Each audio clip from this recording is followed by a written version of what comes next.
Presiden yang nyata-nyata bersikap cawe-cawe terhadap pelanggaran pemilu 2024 dengan mengerahkan aparat pemerintah mendukung pemenangan paslon 02 sangat menodai demokrasi di Indonesia. Kecurangan oleh petugas-petugas KPU dan jajarannya serta pendukung paslon tertentu yang dilakukan secara terstruktur, masif, dan sistematis telah sungguh-sungguh mengkhianati demokrasi dan konstitusi serta membahayakan eksistensi dan keutuhan Negara Kesatuan Republik Indonesia.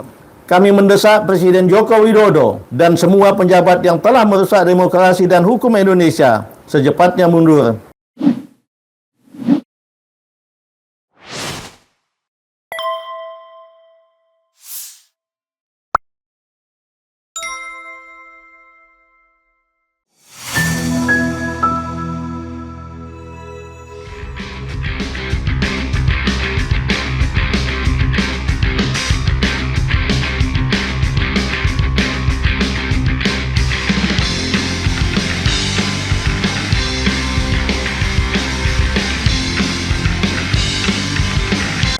Kami dari Forum FKP3, Forum Komunikasi Purnawirawan untuk Persatuan dan Pembaharuan. Kita konsolidasi di rumah kediaman saya, lebih tepat lagi di Museum Bang Yos, untuk menyikapi situasi dan perkembangan terakhir di tanah air, khususnya pasca pemilu tanggal 14 Februari 2024.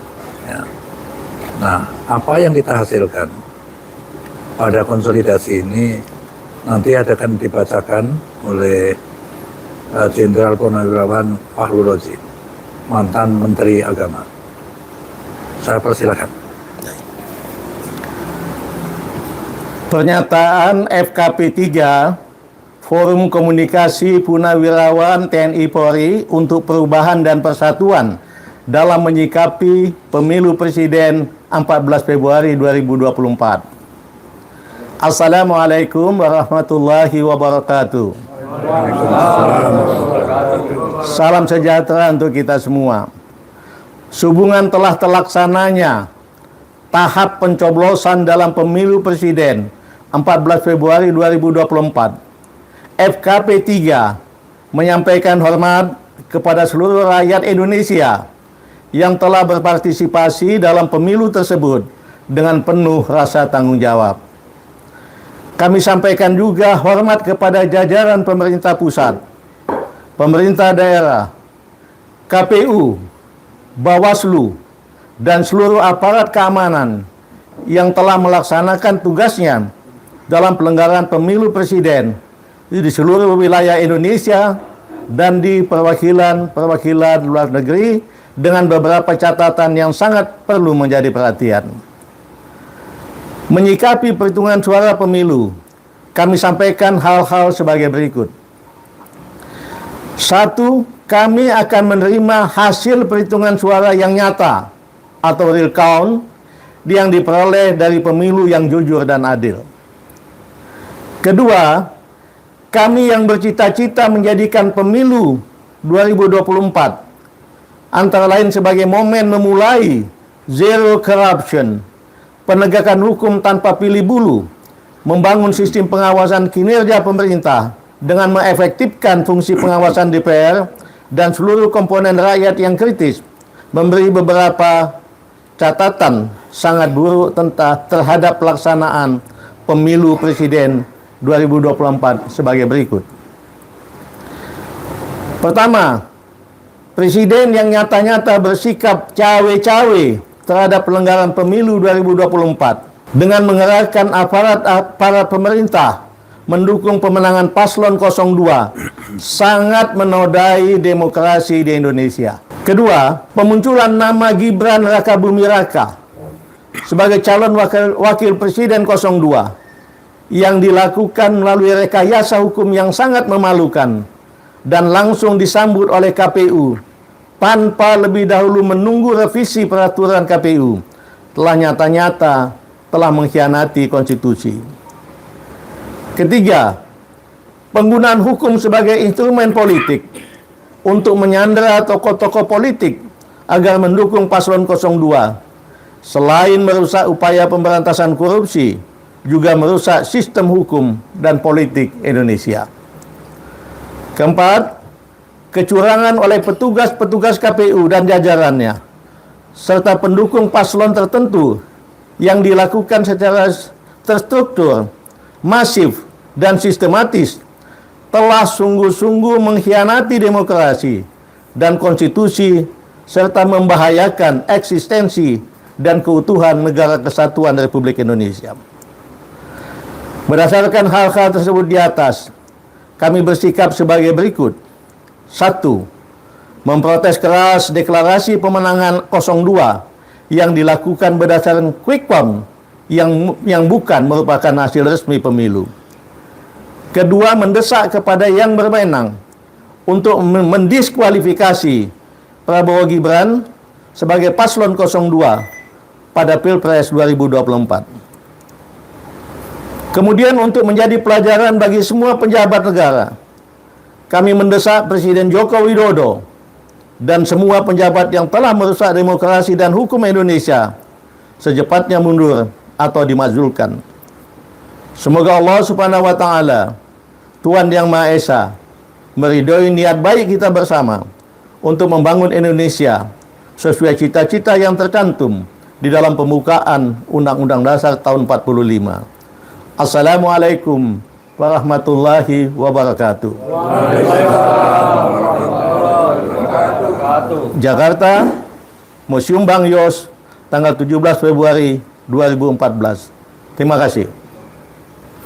Bisa mengajukan pertanyaan sedikit Pak Jenderal? Ya, silakan. Yang hadir siapa aja dalam rapat ini?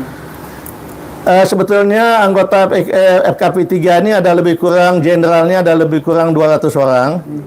Tapi pada kesempatan ini hadir 40 dari bermacam-macam kesatuan asal. Umumnya dari dari TNI Angkatan Darat, TNI AL, TNI AGNU, dan kepolisian. Alhamdulillah 40-an orang itu ada di sini pada saat ini. Oke, rapatnya dimulai dari jam berapa tadi sampai menghasilkan kesimpulan ini? Mungkin Pak Jos Ya, bisa. mulai jam 10. Kita mulai jam 10 ya. Ya seperti biasa, alhamdulillah mantan-mantan militer jadi bisa tepat waktu dari datang. Terus kita break untuk sholat zuhur sama makan siang. Terus kita lanjutkan lagi sampai jam sekarang ini. Jam berapa ini? Jam 16.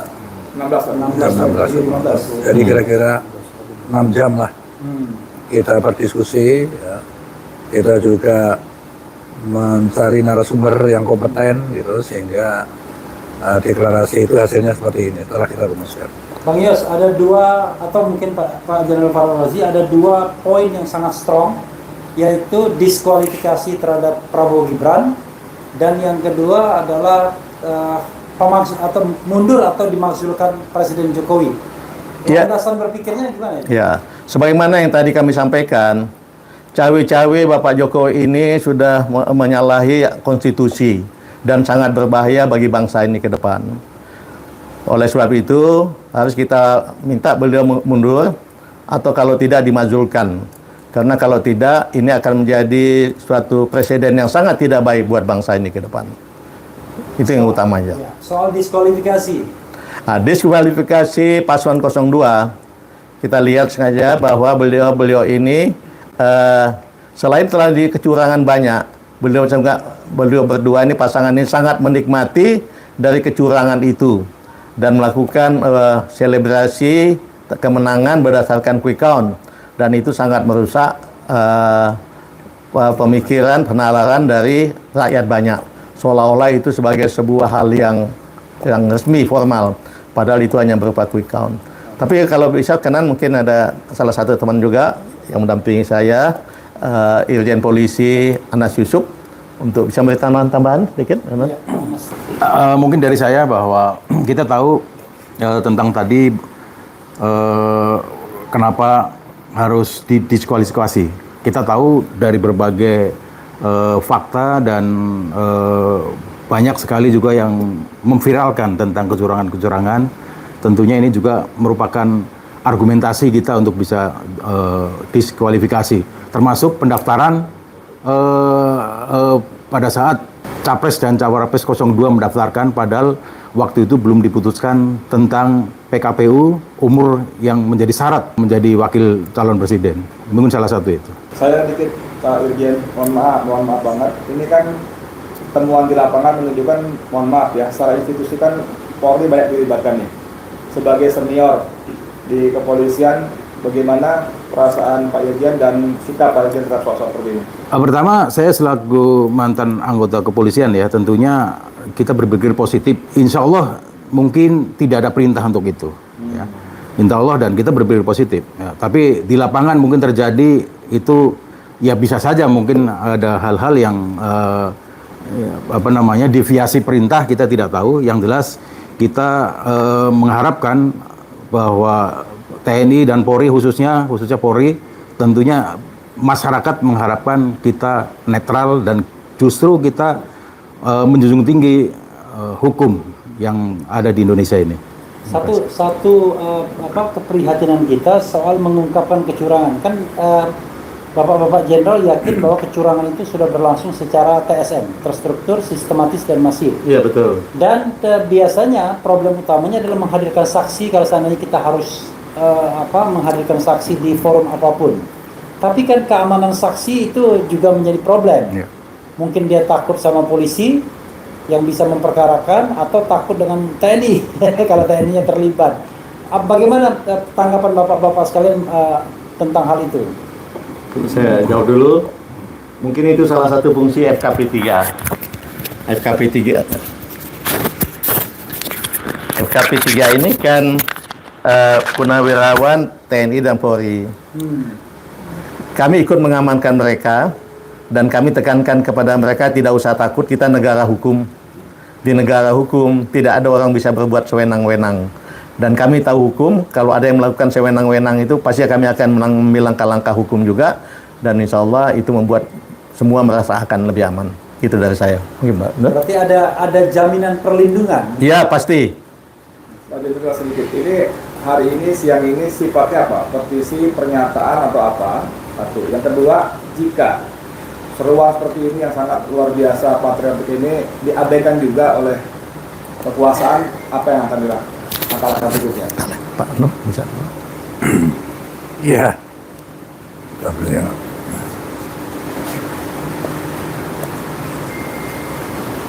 Tentu, seperti Pak Fahrul katakan, ini negara hukum.